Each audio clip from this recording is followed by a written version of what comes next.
You have cards! Oh yeah, of course. You think I was gonna be one of those podcasts that, on their phone? No, babe. No. We have love cards. everything about you. And thank you. I love everything about you. Hi, and welcome to TashTalk. My name is Tash London. I set up this podcast because I personally felt like there was an oversaturation of men, especially black men, saying irrelevant stuff online. And so here I am, a black man, saying something a bit more relevant. And so my first guest is an actor. She's a mother, she's a wife, and a comedian now. And one of my favorite people in the world. It's Chipo Kureya. Woo! Guess who's back in the house? Gonna be back. I mean, it is just us in the room, but I'll put some clapping in post. How are you, my dear? I'm wicked. I'm so good. I feel like I haven't seen you in ages. When was the last time I saw you? I don't know. Maybe one of my weddings, or I don't know. one of your weddings or your baby showers, or Life does that. Yeah. Life does that. I'm definitely starting to notice that. Like the older we get, unfortunately, the less time we get to spend with each other, and it feels like we're constantly seeing each other because of Instagram and whatnot, but it's been 2,000 years.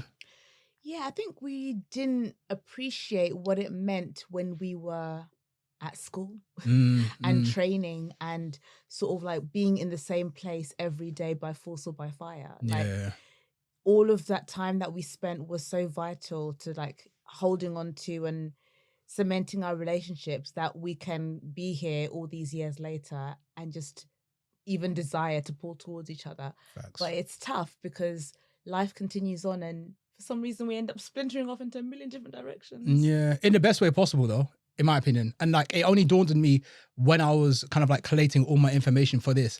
I've known you for almost 15 years. Yes, nasty.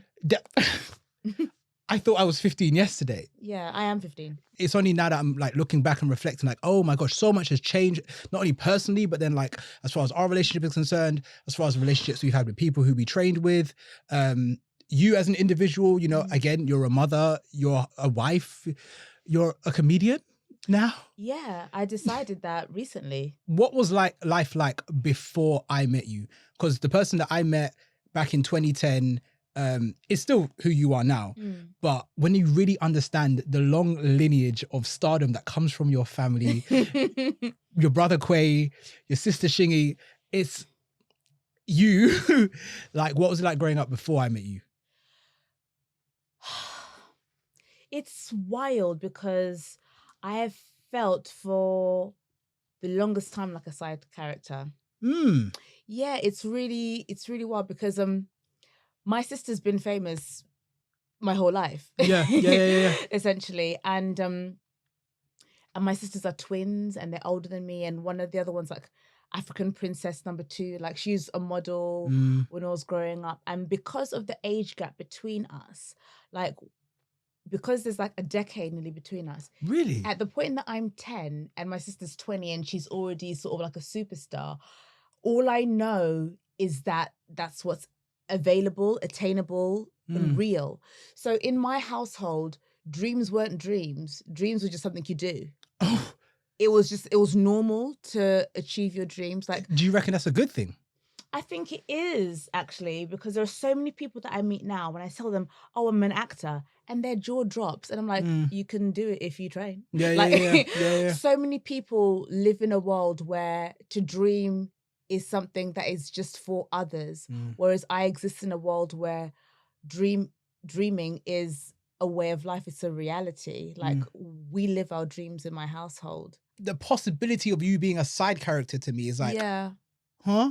What do you mean? How did you feel like a side character when you possess all this vim? Yeah, I think growing up in our household, people were singing and dancing and exuberant. And I very often felt like I couldn't do that at home. And so when I was in spaces when people didn't know who my family was, I was able to sort of turn on this additional layer of myself. Right. Whereas at home, I make jokes about Virgos because they're really organized typically. Whereas at home, I'm the organizer. I'm the boring one. I'm sort of the pedantic one. And I'm not that person at all. It's crazy to me. Yeah. So if I'm not there organizing and peeling potatoes on Christmas, we're just gonna sing songs for dinner. Oh. Like literally, like, And it will sound good, no, but it won't feed you. honestly. So I don't know how religious or spiritual your audience is, but there's a story in the Bible about Martha and Mary, and they both are friends of Jesus. And Mary's by the feet of Jesus, just soaking in the Savior. And Martha's in the kitchen, she's peeling potatoes and she's frying up whatever. And she's like, Jesus, can you tell Mary to come and help me, please? And Jesus says to Martha, she's doing the right thing. She's living, she's soaking up, the essence. She's doing life in the way it needs to be, like in your gifts, in your spiriting. She's following like me. Whereas Martha was being busy. She was doing what needed to be done. And I think because of the level of exuberance in my household growing up, I ended up getting very caught up in doing the stuff that needs to get done. Yeah. Even to the fact of my choice in career. To be an actor means that I can work and I can audition, but someone is still going to give me employment. Yeah. So I can be in a West End show, but then I get to go home at night time. There's a level of schedule and structure around that creativity. There's a box that it sits inside that can keep me safe. Whereas my siblings, they are their own. Like the concert is a Kwe concert. Yeah, you sing when you want to sing. You dance when you want to dance. The concert is a Shingai concert. Like, Yeah. that's her. She can be 3 hours late for her concert. I can't be 3 hours late for warm-up because the show is done, finished. Like, do you know what I mean? So everyone's like, and I'm like, yes, Like, I love it. I can arrive on time, then leave and sleep. Do you know what I mean? Interesting. Wild, huh? But then this is what's crazy because I guess for context, we met each other in Erdang. Yeah. The person that I saw, I didn't get all this context behind you. I didn't get none of this. When you came into Erdang, I distinctly remember Erdang trying to put us each in a box, in some kind of box, whether it be, oh, you're a dancer, you're an actor, you're this, you're that, you're the other. Whereas I distinctly remember you not being able to fit into a box. And so again, it blows my mind that you were carrying all of this, up until that point. Yeah, my whole life I've been pushing against and living in resistance, to be honest with you. The first big resistance that I came up against is obviously the African child going to drama school. That's a resistance. But the other narrative is that Black women work hard. And I'm not a lazy person, but I've resisted that narrative on me. I've really pushed against the notion that I must be the person who's carrying the load for everything. And I also remember distinctly at Erdang, like, in fact, one of my trauma stories in my comedy sets, Which one? I haven't worked it in my set properly, but I remember a singing assessment where I was assigned a song to sing and a decision had been made about what kind of a singer I am without really understanding me or knowing who I am and the sounds that I make. And I got feedback live in front of my my classmates. And essentially it distills to, I thought you were going to sound blacker than that. That's what the feedback was leading towards. Oh, Chipo, I thought you were going to come out here and use all of that. You see the neck going all of in. what? What assumption had you made about the way I was going to do this or going to do X, Y, and Z? And just to follow up on that, like I had the same thing. I've got a bunch of stories from that building that I'm still unraveling now till this day, which is a shame.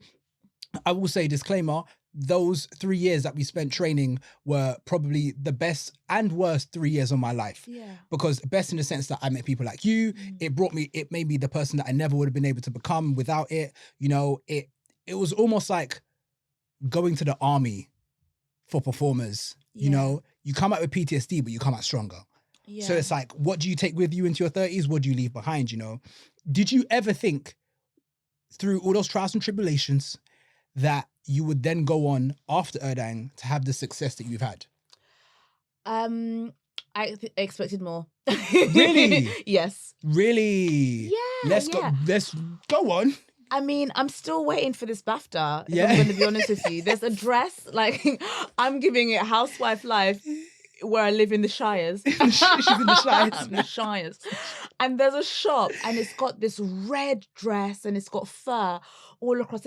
I think they're ostrich feathers. Ooh. And I think to myself, I need this dress To wear to the BAFTAs. I need yeah. to wear this dress to BAFTAs. And I think there's still time in me yet to go to an award ceremony and to win a prize and to clap kindly for other people. All of that kind of stuff. Shade. So yeah, I think there's life yet in me to still climb and still do all of these amazing things. Amen. When it comes to things that I've done, yeah, they've been nice. I've worked in some nice things, but there's nothing that other people are always more excited by the work that I've done than I am. Really? I mean, yeah. I mean, for me, like watching you go from A Midsummer Night's Dream to the Listerine ad to African Queens on Netflix, like I think for me, and I guess maybe it's just like maybe the way we are conditioned to believe that, oh, Chipo's on Netflix now, she's gone clear, she's a star, you know? So for me, seeing you on Netflix was like, finally. Yeah. But then like you say, we are here now, 2 years, 3 years later, and it's like, okay, so what's next? Which is the really tough thing about this sort of self-employed life, and especially this industry, that it does have us in such a chokehold that you don't have any autonomy. Like I have to audition and I have to sort of like just shake my tits and hope they pick me. Yeah. And in a world and in a country where I know they're not choosing me. Yes. Then I know they're not choosing me. Mm-hmm. But no one wants to admit it or speak up for it or say honestly that they're not choosing me. I could sit down and I can watch 35, 40 adverts in a row and I know who they're choosing. And I don't want to not make friends or say that I'm against a certain demographic or type of people to say that they are chosen more often, but they are. Yeah. And it doesn't mean that I like them or I love them any less. It just means that the decision makers have made a decision and I'm not a decision maker. And that's the challenge that I'm having at the moment. Since leaving Erdang up until now, have you seen that play out more often than not when it comes to like auditioning or going for castings for things? Yeah, it's just lazy.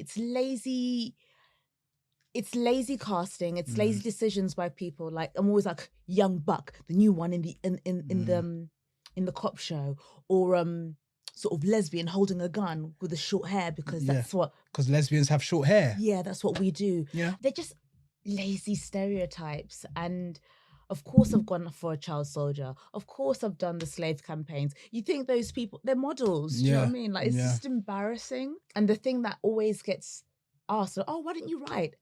As if that is the natural God-given gift that I've been given. Yeah. No, I've been given that gift to feel, to emote, to sort of transcend and transform.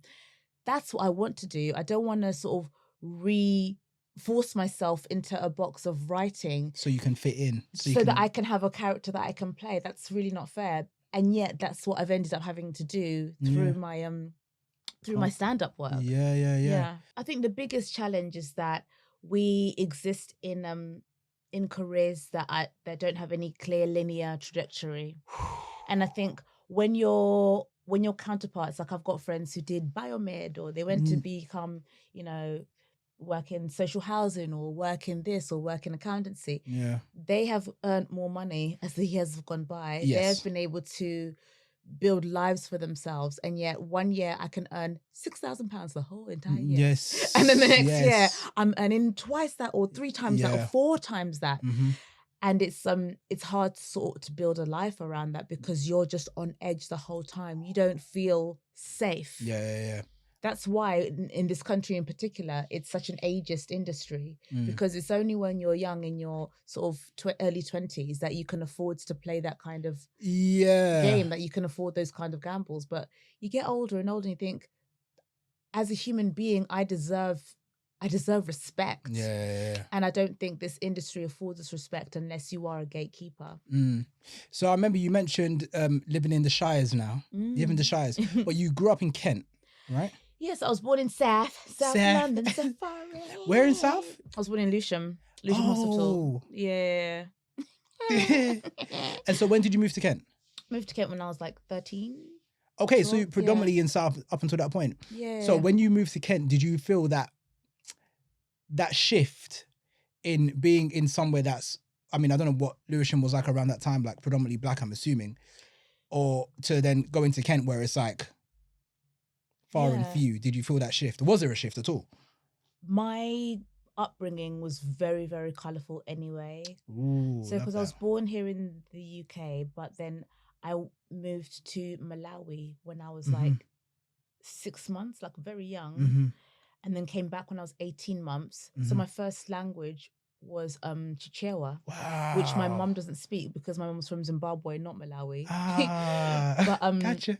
exactly. And then I moved back to Zim when I was about 5. And then came back to the UK when I was about 8. So I had a bit of an accent going on there. Yeah.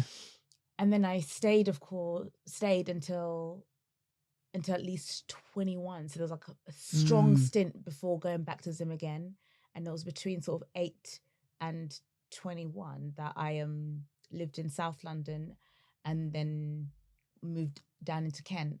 So my identity and where home is has always felt very shapeshiftery. And I think that's another one of the things, consciously or unconsciously, that has ended up leading me into this career. Everything about my existence has been nomadic. Like I went to about maybe 9 schools, if I took them up in total. So I never had that kind of my friend from the very beginning. I didn't do that kind of like, this is my primary school life. This was my secondary school, because I went to maybe about 3 or 4 different secondary schools, 3 or 4 different primary schools. So that has gone on into my professional life, where you go from a 3-month job here or a 6-month job there, or security. The longest contract I've had is 15 months. Wow. Yeah. And that's, depending on what sector you're in, that's long. You know, that's long for some. But then when it's your only one, when you're used to going from like 3 month to 3 month, I imagine it builds this sense of like insecurity, and you never feel like, you know, your feet are ever really grounded in one particular space, you know? Yeah. And we moved house as well. Like, not to sort of like spill all the family secrets, but we ended up moving house quite a few times for various reasons. So this moment in my life where I'm in the Shires, like where we've laid roots somewhere outside of London, like I'm still feeling a bit nervous. I'm feeling itchy. I'm like, really, is this going to be the place? And my husband tried to say to me once, oh, well, our forever home, when shall we move there? I'm like, are you dumb? We're here. Where are you going? Exactly. Forever. I've just unpacked boxes. Yeah. We're not doing this again. I think I'm really tired. Yeah. Of just going and going and going and going. That the fact that we have committed and bought a place and it's mine. And I think that's why I know that I'm living my dream at this moment in time. And sorry to bring it back to my comedy gig, going like, people have been telling me I'm funny my whole life, but nothing's been funny until just now. Like, that's why I've only just started. Is this an actual funny, like a genuine, I can laugh funny, or laughing to hide the pain? Like, I haven't found it funny. Yeah. Like, it's been tough. Yeah. It's been too challenging. The trials and tribulations. I'm like, nothing is funny. But I mean, I guess this is growth though, because I share that same sense of insecurity. Yeah. Being a black person in Britain who has moved house many times. Yeah. Also in a career by which, you know, who knows what's gonna happen next, you know? I think there's also, it's a double-edged sword, because I think on one end, it's built me to be resilient and to be adaptable and to be, you know, when it's time to pivot, you better pivot, you know? And so I firmly believe people like me and you will survive regardless of what happens. Because best believe those same people who found security were struggling during COVID. Yeah. And we all were, don't get me wrong. But in terms of having the mental capacity and the capabilities to be able to navigate such a time, you know, people like us are built for it. Do you ever feel, how to word this? Do you class yourself as British? Do you align yourself with what it means to be British? Yeah. Yeah. Yes, exactly. Yeah. And this like is that. it. This is it. Because like when we talk about what it means to be Black British, I love that term. Yeah. I love it, because when you say Black British, I'm like, I know what it is. Back of the school bus, you know, short ties. You get me? The girls with the, you get me? The baby hairs, everything. You know, there's just so many different variations of it. I also understand that being in Britain as a Black person, you will always be too Black to be British, But then you take your well-spoken self back to Zim, and they're like, hey, what money you got for me? You must be rich. Yeah. You know, and so like you say, you're stuck between two different worlds. That's a whole series of topic of conversation of like bleh right there. What it means to be Black But British. in a nutshell, I'm Black. So I can be as British as you like. I'm Black. And that's the thing that's going to be scrutinized, poked at, excavated at the point that I meet someone for the first time. They're not going to appreciate or see my Britishness first. They're going to see my Blackness. Yeah. And they want to know evidence of my Blackness. They want to hear me speak my mother tongue. They want to know which part of Africa I'm from. Do you know what I mean? They want to understand. Yeah. And I think moving to Kent when I was young, like, 12, 13, whatever it was, moving to Kent then, it was really important because while I was in London, I took advantage of my Blackness because I didn't need to prove it so often. Yeah. But suddenly when you're the only one in a space, they're looking at you like, so why are you Black? Why are you Black like and it was here? a choice.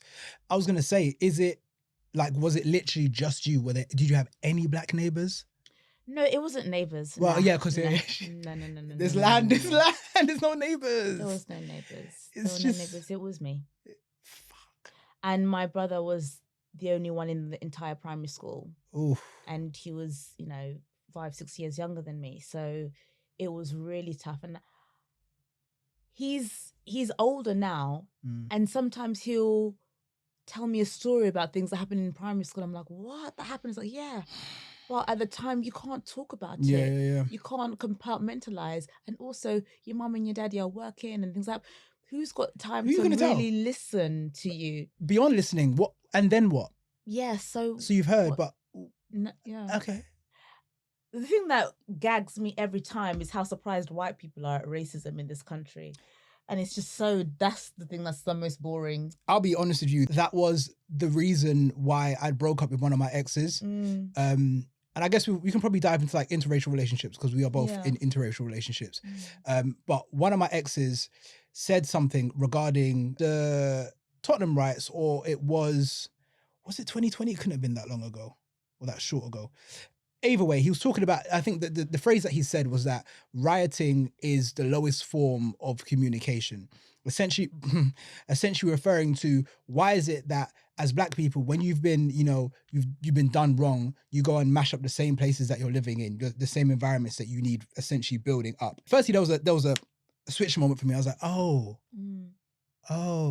yeah, you will never understand because you don't have to understand, But then also I felt the need to explain that every single time we've tried to do the right thing, every time we've tried to do Martha, it doesn't necessarily favor us. You get me? And so you can go down political line, you end up like Diane Abbott. They'll drag you through the mud. You end up like Malcolm X. Bow, through the mud. And so having to explain that definitely gave me a different outlook on what it means to be Black British, but it also definitely made me choose my partners a lot more wisely. Yeah. Currently in an interracial relationship, but I have a firm understanding that my partner understands my struggle enough for me to be able to have a relationship with you. What's been the most struggling part of being in an interracial relationship? The struggle is that when you marry someone, you don't just and you're married. them, you marry their family. Yes. As well. And I think something that my culture and a lot more Black people are more akin to is stuff like generational trauma and just how important families are. I think there's a desire and a necessity to keep families close or to speak, even if people are cussing each other. There's a closeness still. Cuss you from here. Yeah, because there's a necessity for us to hold each other because of what we are going through. Because nothing's done. We're still going through this. Whereas I feel like when you're coming from cultures outside of our own, it's easier to take care of yourself because the system is made for you. Yeah. Yeah. We're trained in code switching. We're trained in pacifying our needs. We're trained in sort of working the room and being, some might call them manipulative, but we need to survive. Survival. Whereas Survival. to exist in a body of privilege means you don't need to survive. You could, all you need to do is trust. Walk out and the net will catch you. You know, have your feelings, be angry, be sad, be happy, be angry, be anything you want. And the world is there for you to have those feelings. Whereas we have to pick and choose very carefully when it's appropriate, when it's safe, what it's gonna hurt and hinder, how I can navigate the situation. And it's something that's so multi-layered that you can't explain it to someone who has only existed in a body of privilege. And I think the struggle with my husband is that he's a little bit Irish, so he believes that he's gone through it. And he was brought in a little bit ginger as well. So in his all-white school, the only person of difference that they could pick on was my ginger white husband. Yeah. But it's not the same. It's so far. And it's really cute notion. It's not comparable in any way, shape, or form. Yeah. I get why, with your limited understanding, why you think, you know, that is comparable, but it's just not. And I as we seem to find more and more conversations happening about reparations happening in the UK, and the conversations around it as well, it's not even the conversation itself, it's the surrounding conversation that is more concerning more than anything. It just reminds me that, unfortunately, the struggles that we face cannot be understood. They have to be felt. They have to be experienced in order for you to truly, truly understand it. And I would never wish the microaggressions that people like me and you go through every single day upon anyone. But in order for you to understand it, you need to have to go through the microaggressions. You just have to. Not even just need to go through it, but hold space for it as well, and listen and inquire. Like, I think if more white people, and let's call it space word, if more white people asked about our experiences or cared, there would be a shift in the universe. But in the over 30 years that I've been alive, I've had one white person come to me with something that is Black related and bring it to my attention and cared about it. Wow. I'm going to name her, actually. My friend Chloe Senior. Chloe! I remember we were still at Erdang, or maybe we'd finished training a few years ago. We were still young. And I stayed at her house. And she just watched the documentary, The Good Hair, Chris Rock documentary. Yeah. Of her own accord. A white woman had watched a Black hair documentary by Chris Rock of her own accord, and then came to me and asked me questions about it. It was like, oh, Chipo, I was just watching this, da-da-da-da-da. No one from the white community outside of Chloe Senior in that moment in time has gone to investigate anything of my community and spoken to me about it. What they have done is in 2010 put a black square up. Can we talk about a black square? Okay. Can we talk about a black square? I'm related by bloods to people who are white, and they still don't know how to talk to me about race, or they don't attempt to, or they exist in a world, not them specifically, but so many white people exist in a world where they don't see race. The only reason you can ever not see race is because you are winning. Yeah. Because you're in a position where it serves you not to have to bother with such minor things as race. Absolutely. And I think, again, kind of drawing it back to the reparations, some of the commentary that I'm hearing is like, oh, well, that's already happened ages ago, so why are we paying for something, and why are we... Well, the reason is because my tax money that I paid my tax for, how can I have worked a job 5 years ago and that tax is paying a white person who owned someone from my ancestry? Exactly. And so the point is that it's not that it happened X amount of years ago, it's the fact that the system that is currently happening right now, you're still benefiting from. And we're still oppressed from. My most recent experiences is going into corporate. So I'm a 9-to-5 girly now. And I mean, but forget that, because that's not what it should be. The only reason why I did that was because I felt like there was no security, again, in the industry that we were in. But then even going down that journey of applying and interviewing and understanding that it don't matter how good I am, I need to always bear in mind that I'm a black man. You get me trying to get a job. Now, luckily, I guess I'm fortunate enough to be gay. And so I'm able to soften things a bit, you get me? And then the blonde hair helps as well. So I don't come across as, if you compare me to my other black male counterparts, you know. You can't walk in there with dreads, basically. Well, but you can't. You can't walk in there with your testosterone energy, being your kunta kinte, full you self. Cannot. And that's the thing about privilege. Yes, those men have a male privilege and they're able to exert strength and power and all of those things. And again, I'll watch the adverts, and every single one of these interracial families that I'm seeing always has a black man. Yes. So they're still desired or taken, or like, oh wow, yes, we'll have him. And then we'll pair it up with straight white Sally. And then they'll have their perfect little family.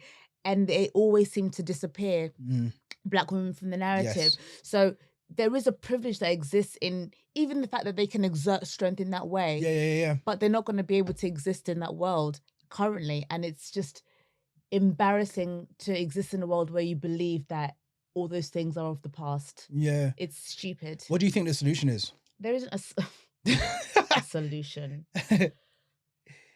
To be honest with you, white people are going to be uncomfortable. That's what a solution means. White people being very, very uncomfortable. And what all of the money and investment goes into comfort. Yeah. And ease and pacification. Everything. We're living in this world now. This, watch this, do that. Like as easy as possible, as lovely and chai latte as possible. Nobody wants to be no one chooses to be uncomfortable, but what's the only way you can grow? Yeah. And as ancient as we are as a people, we are the most mature and ancient people because of what we've been through. And as long as white people are continuing to choose not to do anything about this and remain ignorant and choose comfort over reparation and connection and real relationship, we're going to live in this. Yeah. We are going to live in this. Would you go back home? Have you considered it? Oh man, I want to so badly. My sister's there now. She's done a farming course.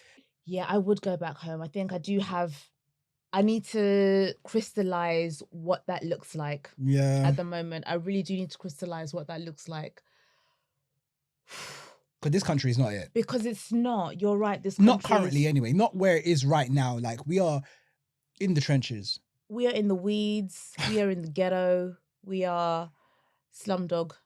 This is not it currently. Yeah. I personally find it a bit tough because I haven't been back home to Jamaica or St. Lucia. What? Ever? No, you're lying to my face. Not lying. Why would you lie to my face? My face, though. This is it. And I mean, now that I'm older and get me, I've got my job and whatnot, so I know it's something that's going to be happening in the next few years at the very least. As far as like having a connection there, yes, there's a connection by like there. And obviously, as soon as I put my feet on that soil, you know it's just going to through me. You feel me? But like, where do I go? Who do I speak to? You know? And so it's even more, as much as I want to get up out of here, there is also the question, like, where the hell do I go? Oh my gosh, I want to interview you now. Like, what's your mum said? In terms of what? Like, was she born here as well? Yeah, then? my mum was born here. Okay. And so was my gran. So it was my great gran that was born in Jamaica. Oh my And then days. as far as like St. Lucia, I believe my dad was born in St. Lucia, but then was brought here pretty early. Yeah. And when my dad passed when I was 15, so it's like that side of the family, like connections are lost and whatnot. At least they've faded, so to speak. Yeah. And so like in terms of going back and digging and trying to build those connections again, it's not to say it's impossible, but it's tough, you know? And it's like the older I get, and obviously people start dying and, you know, and whatnot. So yeah, I want to go back. I want to go back home so bad. Just to kind of get away from here for a moment, if I'm honest. Because again, this is not it. It is not it. Even the fact that there's life outside of the M25. Do you know how many Londoners just don't know that there's a life outside of Zone 3? First and foremost, the north part of Zone 3, because if you take me any further than the river, don't ask me to come to Brixton. I've got no reason. I have zero reason to go to Brixton. If Brixton's hard for you and there's a whole blue line, try Croydon. Well, exactly. Like, that's why I don't go Croydon. People, it's Croydon anyway. Is it? But Londoners struggle. Like I remember moving out of London was not a dream come true. It was a nightmare at the time because you're young and you want to be hip in London. Yeah, do your hair. But moving to Kent did this. Really? Yes, because I didn't realize how bubbled up it was living in London. I didn't realize that there was ignorance. I didn't realize that there were people who were so rich that they lived on acres of farmland. I didn't know that you could live in different kinds of ways. It opened my eyes up so much. And I ended up kind of feeling sorry for a lot of people who live back in London because they didn't know what life was like outside of these zones. They didn't know what it was like to look into the distance. Yeah. Do you know what I mean? I mean, yeah, when we came down to yours for one of your weddings, Yeah, one of them. baby shower, I just remember we went to the back, like in your the backyard, and me, Cassie, there was just space and it was quiet. There was peace, you know, and you would think that because you're from London and everyone's multicultural and you get everyone from all over the world here, you know, that you know everything. But I think you're right. It's a bit of a bubble. Yeah. I would have thought that, you know, people living outside of London are probably more ignorant, but maybe it's the opposite. Or maybe you need the you know, the mix and match of both. Well, this is why I feel like I really struck gold, because I got to exist in both worlds. Yeah. And it meant that every time I was at school or I did a work job, I would go home and I'd leave the city. Yeah, it would take an hour and a half to get home, or an hour, whatever, but I was leaving the city behind me. It meant that I could have my space and wake up and, you know, waking up and seeing a rabbit run across your garden is cute at the end of the day, especially in winter. And like, oh, look, it's on the snow. Instead of a fox. Do you know what I mean? It's of a nasty, nasty pigeon. A little pigeon with a little pocket knife. Like, what you saying, blood? So you're not coming back to London at all? Finances. At the point that I have money. What's it even worth, though? Yeah, if at the point that I have a spare £1 million, that's what it's gonna take. At the point of a spare £1 million, not a million, another one, just a spare one. Do you know what I mean? Then I can buy a house, you know, maybe in zone 2 or whatever. That is just mine to have in London. Maybe flat. But house. It's not even going to be a house. Exactly, you're right. Even if I bought a house in Dulwich, how long does it take to get anywhere from there? Yeah. Come on. Probably the same amount of time it would have taken you to get from the Shires via National Rail train into London. I drove from Putney to here today. It took me 1 hour and 46 minutes. In London? In London. Whereas I drove from my house in Bedford to Putney. It took me 1 hour and a half. Make it make sense. Amount of time. Make it make sense. Less time even. Make it make sense. I'm just going there 20 miles an hour. Yeah. Looking at the bus lane with no buses in it at any time. You just wanted you wanted to just. Of course, because it's empty. Yeah. It's tough, man. I mean, listen, I think you've made the right decisions. I think I'm probably going to move out of London soon. Not only because, like you say, finances, I don't have a spare £1 million. But again, I guess it's just working out where I belong. Who knows, I might even be in the country. I might just F off to Southeast Asia and just... If you're going Southeast Asia, can you let me know? Because I'd like to go to Bali. I've got this just image of me just taking a drink from a coconut. Same. Maybe learning how to surf. Maybe. Or at least pretending how to surf. Wait, but you're a mother now. Doesn't matter. Well, fuck them kids. What is that like? What's that been like? Oh, I love it. Yeah. I'm furious I didn't have my child 5 years ago. Really? Yeah. Why? Wouldn't that not have stopped like so many things? And then COVID and... No. Why? It's not stopping us now. Look at us. Barely get it on.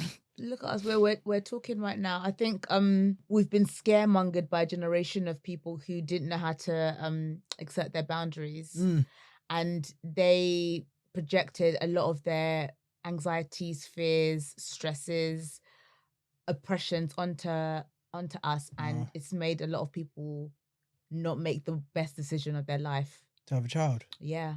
And so in terms of like finances, as in terms of emotional responsibility, in terms of sleep. Yeah. How do they fare? So you don't have any of that. But it's great. But it's great. Yeah.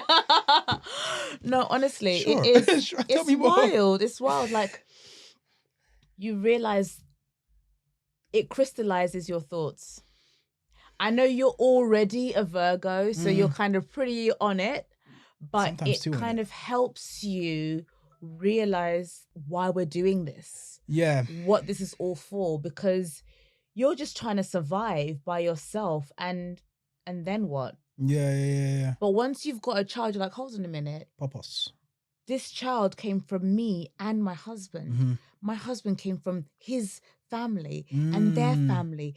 And I came from these people. And it's all crystallized in this human being. And this human being has got a chance to exist in this world and do something and be more people. Like, it's magic like you've never known and understood. And it helps really clarify what your beliefs are, what your thoughts are, and what you think needs to live on. Yeah. It's really wonderful.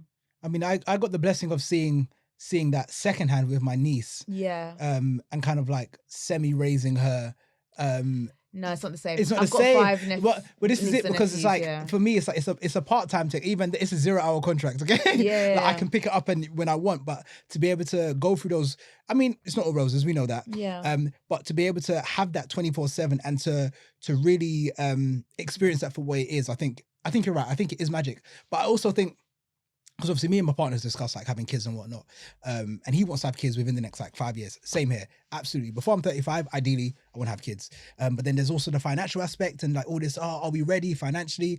But then I also understand that every single person that has had a child that I know personally has said, you will never be ready. No one will ever be ready. There is nothing you can do. That's why I'm mad that I just didn't get on with it like it was 5 years ago, because you would have found out. And I would have been younger. Yeah. You had more vim would have had more of that vim to deal with it. Yeah, definitely. I'm gutted that I've cut myself off 5 years more that I would have spent with my kids. But equally, at the same time, you wouldn't have wanted that without the support of your husband and having that infrastructure in place and whatnot, and so I've made specific decisions in my life, and I'm proud of myself and I'm pleased for where I am now. I've been with my partner long enough that 5 years ago we could have had a child together. True. We wouldn't be married. We may not have had our house, but we would have our family. Yeah. Do you know what I mean? And it would look different. But I love being a mum. I love my child. I love my husband, obviously. And it's wonderful to have a family. It just feels, it's with its challenges on a daily basis. Yeah. But I think people need to understand that you have to work hard for everything, and there are going to be challenges. But I think everyone should go and have kids. Go and have kids. Nah. Right now. What's next for you? I'm working on my comedy at the moment. It's really fun. I'm so excited for you. I've got a gig tonight, actually. Literally. In a couple of hours. Yeah, I've got a gig tonight. So I think it's really important for me to stay in that space, because not enough Black women are doing stand-up comedy. It's still very white male heavy. Yep. And it's my own act of defiance and resistance, is being in those spaces. Yeah. Saying that we can laugh and we can find things funny, and that we're allowed to have a good time. Not just shake a leg and then, get drunk. Yeah. But we deserve that. So I'm really pleased to do that. I'm also directing a short play locally in one of my shires, theatre houses. Yeah, so that's exciting. Bit of directing as well. And if there's like one gig, like what's the dream? Where would you position yourself where you can go, I did it, I can die happy? 6-part BBC drama. Yes. Yeah. 6-part BBC drama, and I definitely handle a gun at some point, and I shake and I'm holding it, and I don't know, maybe I do use it. Yeah. Something. Find out next time on BBC. Exactly. And I do the classic. At this point, you have to. The only way this is going to happen is if you write it. And I know you said earlier on that you don't have to write, but like, I'm finding my way in with my writing of comedy at the moment. So we'll see how I do.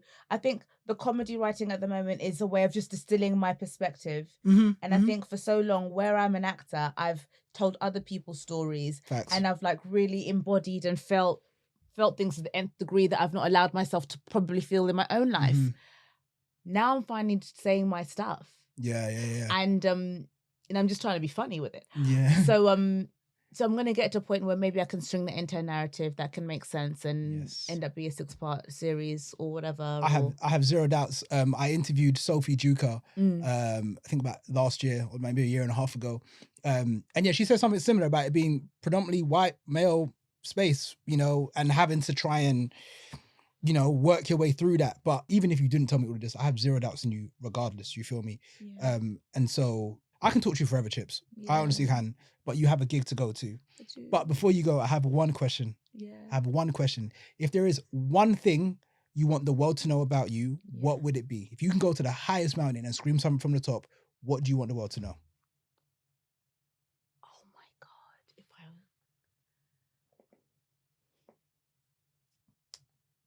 And say it to the mic so they can hear you. Oh no. This is wild. I don't know. I don't know what I'd say. If I was at the top of a mountain,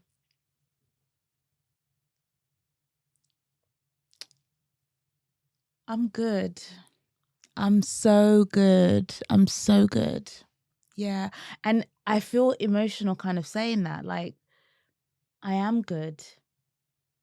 Do you know what's tough? Being good for so long and managing and being amazing. I've lived a life where there's been a lot of